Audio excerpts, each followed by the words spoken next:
Sophie, une jeune femme de 25 ans, vivait dans une grande ville. Depuis toute petite, elle rêvait de devenir écrivaine, de partager ses histoires avec le monde. Elle passait des heures à écrire des récits fantastiques, des poèmes et des pensées. Mais après plusieurs tentatives infructueuses pour publier ses œuvres, elle commença à douter. Chaque lettre de refus la décourageait un peu plus. Un soir, après une longue journée de travail dans un café où elle servait des clients, Sophie s'effondra sur son canapé.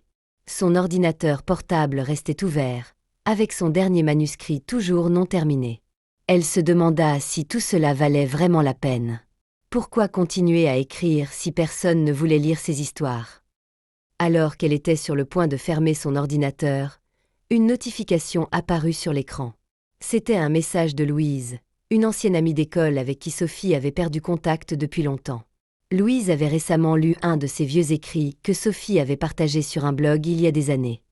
Elle écrivait « Sophie, je viens de lire ton histoire, et elle m'a profondément touchée.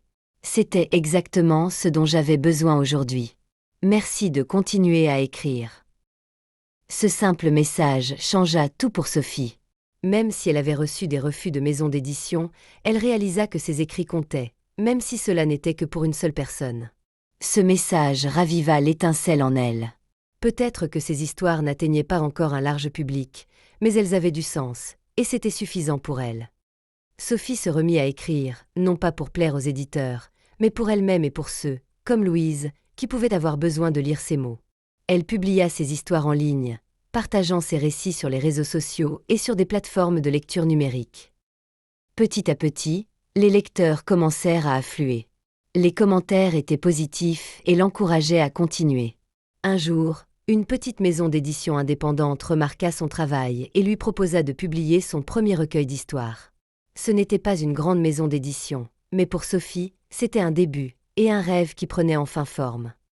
Aujourd'hui, Sophie continue d'écrire, avec la même passion qu'au début. Elle a appris que l'espoir ne réside pas seulement dans le succès immédiat, mais dans la persévérance et la conviction que ce que l'on fait a de la valeur.